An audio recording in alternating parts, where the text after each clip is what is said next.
सेवा ली, भगवान ने वो सेवा ली कि जितने भी यज्ञ में आगंतुक आते हैं, भगवान आने वाले आगंतुकों के भगवान चरणों को अपने हाथों से धुलते हैं। जो द्वारिकाधीश है, जगत का पिता है, परमात्मा है, आज उसने सेवा ली तो आने वाले अतिथियों के चरणों को धुलने की सेवा ली। जो ब्रह्म है, जगदीश्वर है, परमात्मा है, कितना दयालु है, कितना कृपा का सागर है वो परमात्मा, जिसके ना तो आदि का पता है ना तो अंत का पता है। आज वो परमात्मा आए हुए अतिथियों के चरणों को धुलता है। भगवान जितने भी लोग आते हैं, एक दिव्य परात में भगवान जल लेकर के बैठ गए। मुख्य दरवाजे पर जल लेकर के भगवान बैठ गए। सब लोग आकर के उस परात में अपने पैर को रख करके खड़े होते हैं। भगवान अपने दो कर कमलों से उन आगंतुकों के पैरों को धुलते हैं, अपनी पीतांबरी से उनके चरणों को पोंछते हैं। जगत का पिता जो है, जगदीश्वर है, आज भक्तों के पैरों को धुल रहा है। और तो और जितने लोग यज्ञ में प्रसाद पा लेते थे, भगवान उनके जूठे पत्तलों को उठा करके रखते थे। विचार करना, आज किसी के यहाँ शादी विवाह होता है, कोई भी कार्यक्रम होता है, रामायण हो, भागवत कथा हो, तो लोग पत्तल उठाने वालों को अलग से बुलाते हैं। कौन पत्तल उठाएगा? लोग विचार करते हैं पत्तल उठाएंगे तो हम छोटे हो जाएंगे। विचार करना, जिस ब्रह्म ने, परमात्मा ने पत्तल उठाया है, तो हमें और आपको क्या संकोच है? आज हमें यही शिक्षा लेनी चाहिए कि ब्रह्म ने, परमात्मा ने यज्ञ में आकर के सेवा की है, तो हमें और आपको भी सेवा करनी चाहिए। क्या उस समय उस यज्ञ में सेवकों की कमी थी? क्या ये जरूरी था कि द्रौपदी ही प्रसाद बनाती और भी दास दासियां थी? लेकिन नहीं, यज्ञ में सेवा का धर्म सबका है। कोई भी यज्ञ हो, कोई भी भंडारा हो, भगवान ने सेवा की है, भगवान कृष्ण ने सेवा की है, पांडवों ने सेवा की है, द्रौपदी ने सेवा की है, मां कुंती ने सेवा की है। इसलिए हमको और आपको भी सेवा यज्ञ में करनी ही चाहिए। यज्ञ प्रारंभ हुआ, उस यज्ञ में दुर्योधन भी आया था। सुखदेव जी महाराज कहते हैं, परीक्षित, उस यज्ञ में दुर्योधन आया था। इंद्रप्रस्थ की नगरी को पांडवों ने ऐसा बनाया था कि मानो स्वर्ग ही हो गया था, वो स्वर्ग जैसा दृश्य था।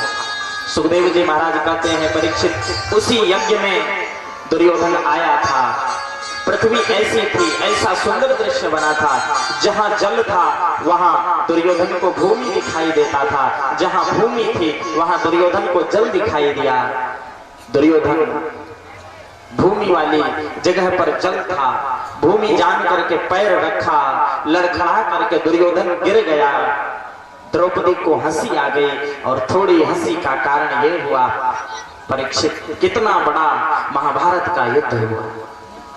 उसी हंसी को दुर्योधन ने देख लिया था और उसी समय कहा कि इस प्रतिशोध का बदला मैं ले करके रहूंगा।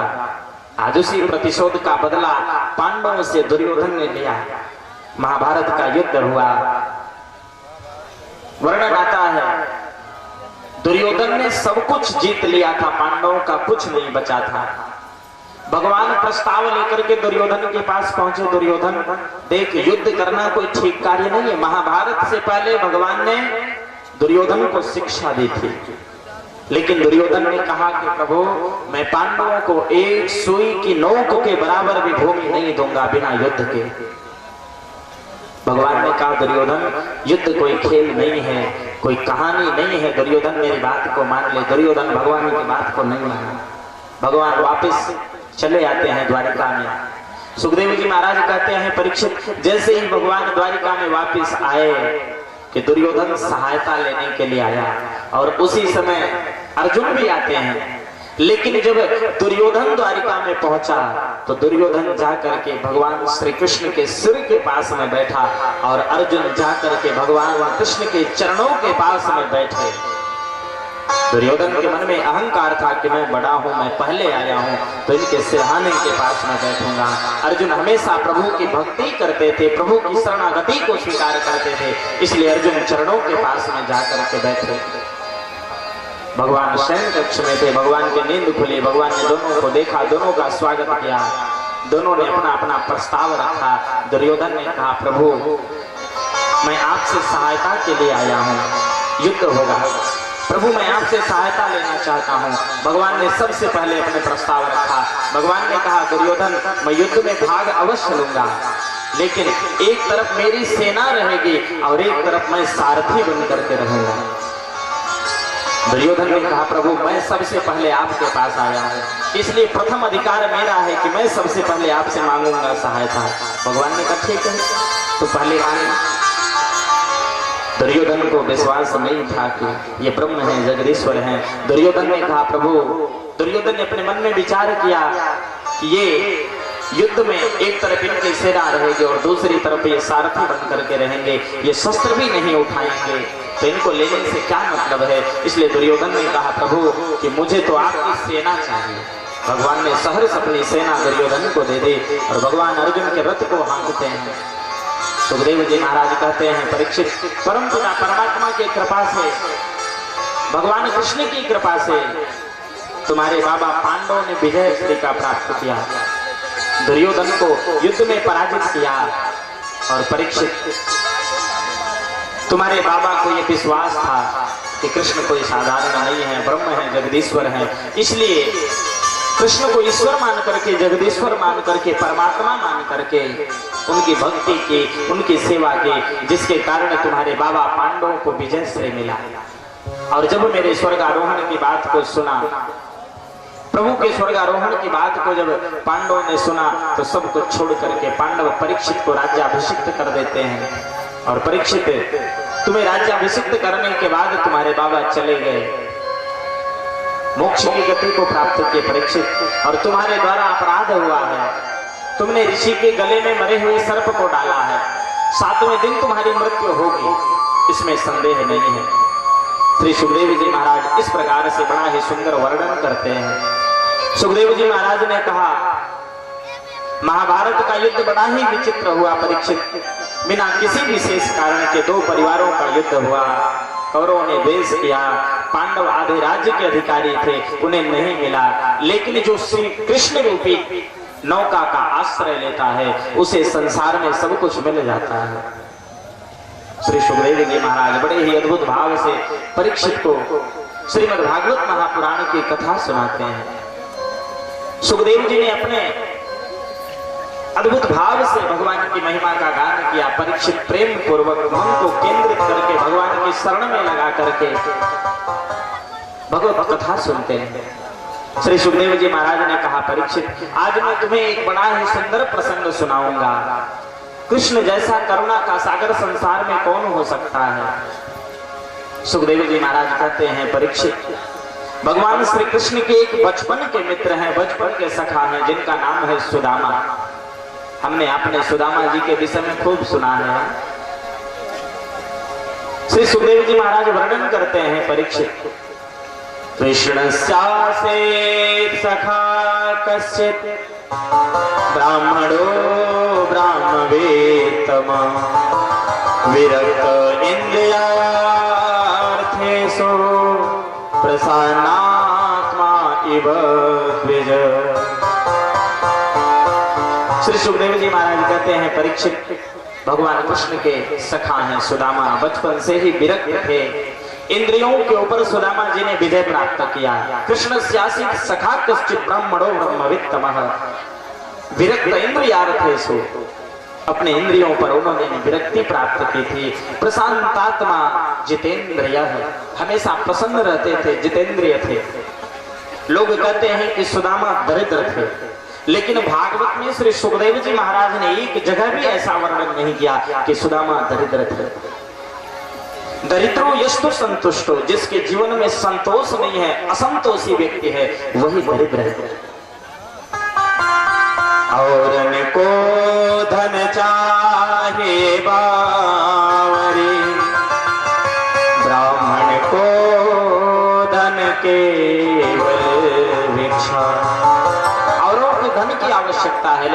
ब्राह्मण धन के पीछे नहीं भागता। ब्राह्मण का धन तो उसकी शिक्षा है, उसकी भिक्षा है, भिक्षाटन ही उसका जीवन का परम लक्ष्य होता है। जिस ब्राह्मण के पास शिक्षा है, ज्ञान है, उसको संसार में कहीं भटकने की आवश्यकता नहीं है। इसलिए परीक्षित ज्ञान की आवश्यकता है। सुदामा जी के पास सब कुछ है, सब कुछ है, संतुष्टि है, इंद्रियों के ऊपर विजय प्राप्त है, आशाएं नहीं है, तृष्णाएं नहीं है। प्रत्येक इंद्रियों को उन्होंने परमात्मा की तरफ मोड़ दिया है। सुदामा जी के घर में सुबह खाएं तो शाम के लिए नहीं, शाम के लिए अन्न है तो सुबह के लिए नहीं। लेकिन सुदामा दरिद्र है, ये बात बिल्कुल गलत है। गरीब होना अलग बात है, दरिद्र होना अलग बात है। एक अरबपति व्यक्ति को, करोड़पति व्यक्ति को दरिद्र कहा जा सकता है। एक करोड़पति, अरबपति व्यक्ति को दरिद्र कहा जा सकता है। एक महात्मा थे, कहीं रास्ते में जा रहे थे। महात्मा की दृष्टि 1 रुपए पर पड़ी। महात्मा ने उस रुपए को उठा के अपने कमंडल में रख लिया।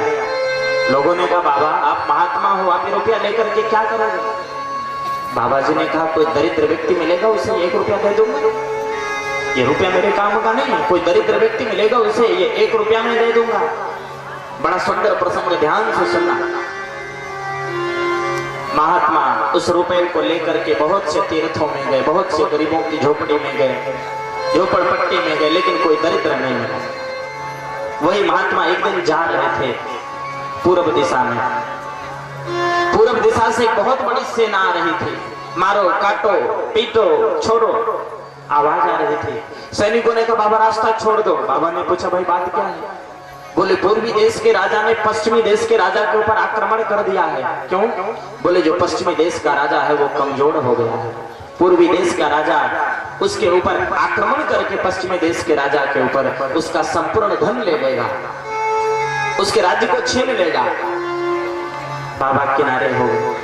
थोड़ी देर बाद जब पूर्वी देश के राजा की सवारी आई, बाबा ने राजा से कहा, राजा अपने हाथ को आगे कर। राजा ने विचार किया, महात्मा है, कोई अद्भुत वस्तु दे देगा। महात्मा ने अपने कमंडल से 1 रुपया निकाला और राजा के हाथ में रख दिया। राजा ने पूछा, बाबा ये 1 रुपया मेरे किस काम का है? बाबा ने कहा, राजा तेरे जैसा दरिद्र व्यक्ति तो मुझे संसार में कहीं नहीं दिखाई दिया। संसार का सबसे बड़ा दरिद्र तो तू है। तेरे पास सब कुछ है, वैभव है, सुख है, समृद्धि है, ऐश्वर्य है, लेकिन फिर भी तेरे मन में लालच है, तेरे मन में द्वेष है। गरीब व्यक्ति के ऊपर आक्रमण करके धन संग्रह करता है। तेरे जैसा दरिद्र व्यक्ति तो संसार में कोई और हो नहीं सकता। दरिद्र वही है जिसके जीवन में संतोष नहीं है। दरिद्रो यस्तु संतुष्टो, जिसके जीवन में असंतोष है वही दरिद्र है। जब आवे संतोष धन, सब धन धोरे समान। जब जीवन में संतोष रूपी धन आता है तो ये संसार का धन, ऐश्वर्य, सुख सब सूक्ष्म दिखाई देता है। सुखदेव जी महाराज कहते हैं, परीक्षित सुदामा के पास सब कुछ है, भयंकर गरीबी है, परंतु किसी से मांगते नहीं है। भगवान का भजन करते हैं, भगवान की कथा करते हैं, उस कथा के माध्यम से जो मिल जाता है उसी से जीवन यापन करते हैं। सुखदेव जी महाराज कहते हैं, परीक्षित जब लोग खेत में गेहूं काट लेते हैं तो कुछ गेहूं के अंश खेत में गिरे रहते हैं, गिर जाते हैं ना। सुदामा जी महाराज उस खेत में जाकर के उस गेहूं को बून बून कर एकत्रित करते थे। जिसके खेत में गेहूं बूनते थे, जब गेहूं एकत्रित हो जाता था तो आधा गेहूं जिसका खेत था उसे ले जाकर दे देते थे, आधे गेहूं को घर लाते थे, आटा तैयार करके, रोटी बना करके भगवान को भोग लगा करके उसे ग्रहण करते थे, परंतु मांगते किसी से नहीं थे। सब कुछ है, भयंकर गरीबी है, परंतु मांगा कभी से किसी से कुछ नहीं। सुदामा की पत्नी है सुशीला। एक दिन सुशीला ने सुदामा जी से कहा, महाराज आप इस कुटिया में बैठ करके भगवत कथा करते हो, भगवत कथा लोगों को सुनाते हो। आप कथा में कहते हो कि द्वारिकाधीश आपके बचपन के मित्र हैं, सखा हैं। क्या आपकी कभी उनसे मिलने की इच्छा नहीं करते हैं? सुदामा के नेत्रों में आंसू आ गए। सुदामा ने कहा देवी आज तुमने मुझे मेरे द्वारिकाधीश की याद दिलाई। अरे देवी द्वारिकाधीश बड़ा ज्ञानी है, बहुत ऐश्वर्यवान है, वो जगत का पिता है, जगदीश्वर है, परमात्मा है।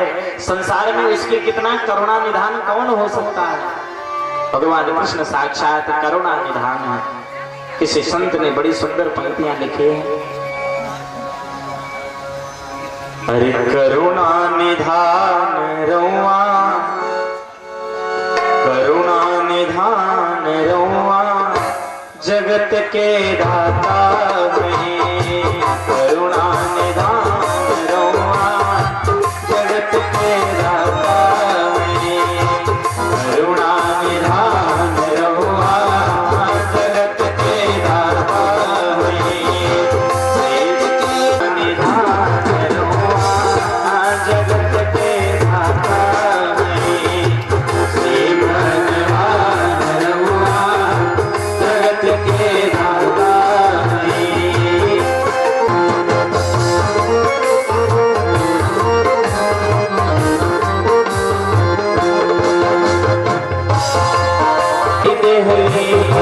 मती के फेर देहली, विपत्ति के फेर देहली, विपत्ति के फेर देहली, मती के फेर देहली, मती के फेर देहली, विपत्ति के फेर देहली, विपत्ति के फेर देहली।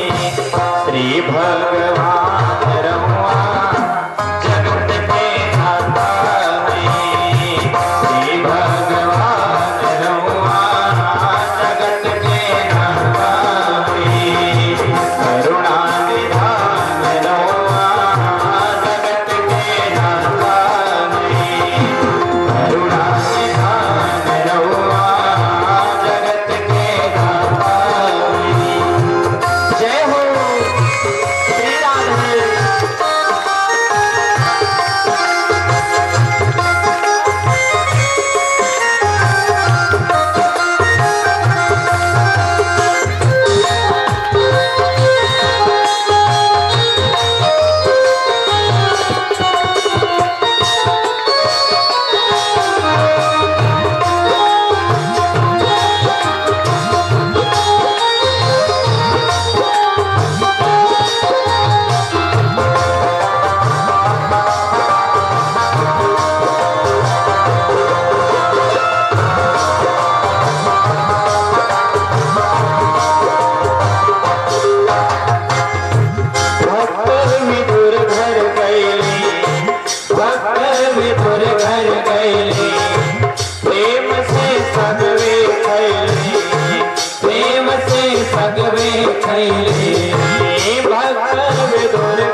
छोड़ के पकवान रउआ, जगत के दाता में।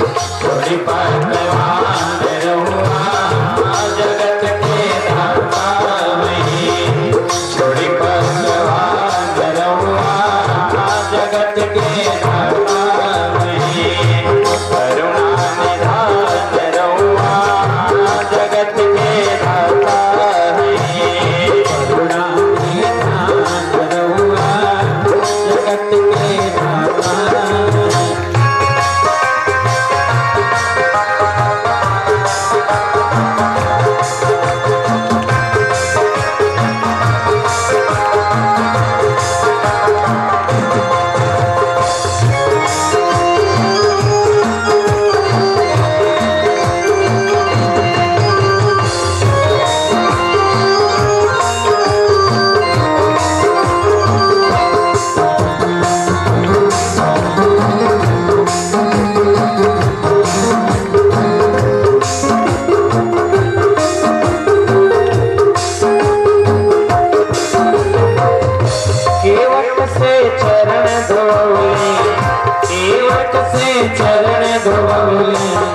सब लोग भाव से बोले क्या?